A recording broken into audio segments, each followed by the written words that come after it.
Hayati tidak mau kembali ke asalnya. Tidak bisakah saya tetap di sini dengan kalian? Lagi-lagi Hayati terbangun tengah malam. Tentu saja hal pertama yang jadi pemandangannya adalah gelap. Dengan berhati-hati ia bangun dan perlahan membuka kelambu ruangan yang jadi kamarnya. Ia nyalakan dipan kecil, kemudian diarahkan pada satu-satunya jam di ruangan itu, tepat pukul 2 dini hari. Entah sejak kapan Hayati jadi sering terbangun tengah malam seperti itu. Kakinya mengambil langkah kecil untuk keluar dari rumah. Dibukanya pintu utama rumah itu. Namun sedetik kemudian, mukanya menampakkan ekspresi terkejut. Hutan di malam hari seperti ini rupanya bukan suatu hal yang indah. Tidak ada yang Hayati lihat selain bayangan besar pohon-pohon yang menjulang begitu tinggi. Dedaunan yang lebat bahkan menghalangi pancaran sinar bulan. Ada sedikit kabut yang samar terlihat. Sungguh bukan pemandangan yang indah untuk dinikmati malam-malam begini. Namun bukannya segera masuk dan menutup pintu rapat-rapat. Hayati justru keluar dan duduk di antara pintu sambil sesekali menoleh ke dalam rumah, memastikan bahwa kegiatannya itu tidak mengganggu tidur siapapun di dalam sana. Dipandanginya kabut tipis yang bergerak perlahan karena tertiup angin. Hayati terkejut. Kepalanya ikut bergerak lembut mengikuti kemana arah kabut itu pergi. Saat ujung kabut itu pergi, maka ujung yang lainnya akan mengikuti dan sekumpulan kabut itu akan pergi bersama dengan kawanan kabut yang lain sehingga membentuk kabut yang lebih besar lagi. Hayati jadi teringat keluarganya di rumah. Saat ia pergi tanpa kabar seperti ini, adakah yang mengkhawatirkannya? Bapaknya, ibunya, saudaranya, suami dan anak-anaknya, apakah ada salah satu di antara mereka yang khawatir saat Hayati pergi tanpa kabar begini? Bagaimana jika tak ada satupun yang peduli? Bukan tanpa alasan Hayati punya pemikiran seperti itu. Setiap perlakuan yang ia terima saat pulang ke rumah lah yang membuat pemikiran-pemikiran seperti itu tumbuh begitu saja. Semua perlakuan yang orang-orang berikan padanya lah yang membuat dia berpikiran seperti itu. Bahkan Hayati sudah pernah bilang kalau ia malah bersyukur bisa tinggal di sini dan jauh dari segala hiruk-pikuk kehidupannya.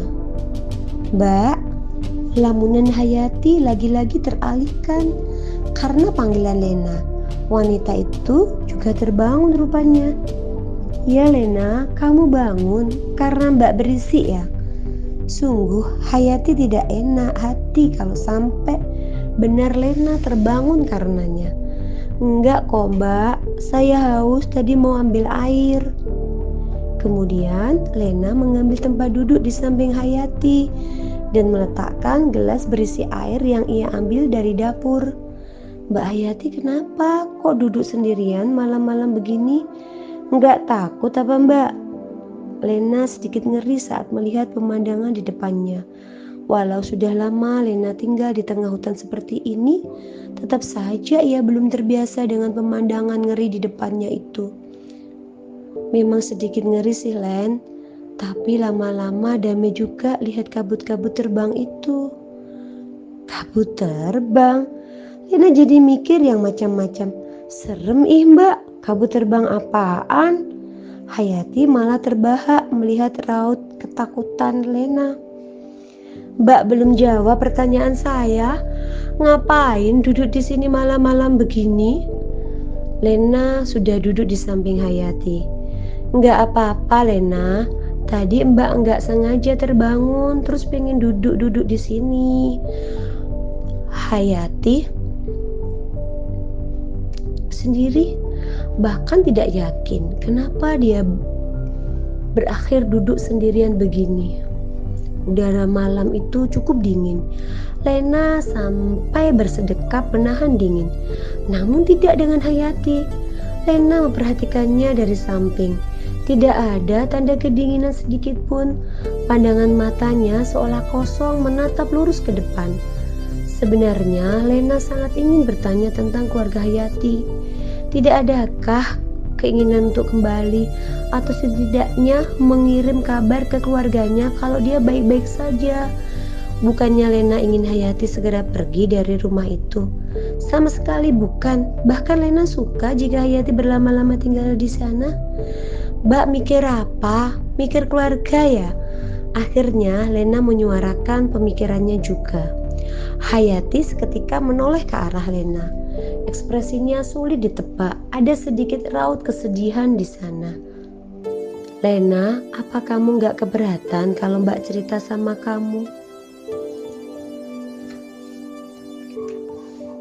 Tentu saja dengan senang hati Lena mengangguk menyetujuinya.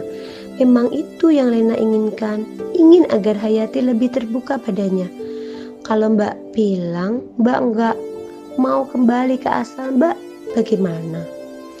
Ada sedikit nada putus asa saat Hayati bilang begitu.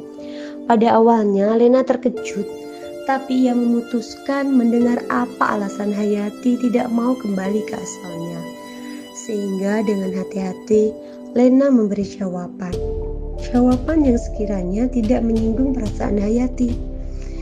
Jujur Mbak, saya suka Mbak ada di sini. Tapi pasti keluarga Mbak Hayati di sana khawatir. Dan juga bagaimana sama semua pekerjaan Mbak di sana? Apa mau ditinggal begitu saja? Apa yang diucapkan Lena memang benar. Hayati sendiri tahu persis bagaimana seharusnya ia bertindak saat ini. Hayati juga bukan orang yang suka lempar tanggung jawab begitu saja. Apalagi menelantarkan pekerjaan-pekerjaan yang menumpuk itu. Tapi mau bagaimana lagi, awalnya Hayati hanya ingin istirahat sejenak dari segala hal yang memuakkan baginya. Di sini, di tengah hutan ini, ia menemukan kedamaian. Jiwanya tenang ada di sini. Semua orang memperlakukannya dengan hangat, seolah ia mendapatkan keluarga baru yang sangat menyayanginya. Sehingga ia terlena. Biarkan Hayati jadi egois untuk saat ini. Biarkan ia mengejar kebahagiaannya walau hanya sebentar. Karena begitu ia kembali ke tempatnya nanti, ia bahkan tidak yakin akankah ada bapak yang memberinya pengertian seperti yang Ustadz Yajid berikan kepadanya. Akankah ada saudara yang memberinya kebahagiaan seperti yang diberikan Lena dan Haris kepadanya.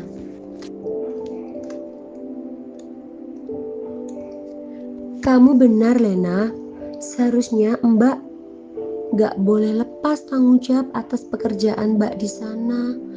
Tapi Lena, rasanya Mbak sudah gak kuat kalau terus-terusan hidup seperti itu. Hampir saja air mata Hayati menetes saat mengucapkannya. Buru-buru ia mendongak agar cairan bening itu tidak menetes dari kedua matanya. Namun tiba-tiba Lena menepuk pelan pundaknya. Sangat lembut, ada perasaan peduli yang sangat kental di dalamnya, bagai seorang saudara yang dapat merasakan kepedihan saudaranya. Hayati sedang sedih saat ini. Kemudian ada seorang saudara yang dengan senang hati mendengar keluh kesahnya. Apalagi yang bisa Hayati lakukan selain mengekspresikan seluruh rasa sakitnya. Maka malam itu di samping Lena, Hayati tidak lagi menahan air mata yang hendak jatuh. Ia biarkan air mata itu jatuh begitu saja, membawa pergi seluruh sakitnya.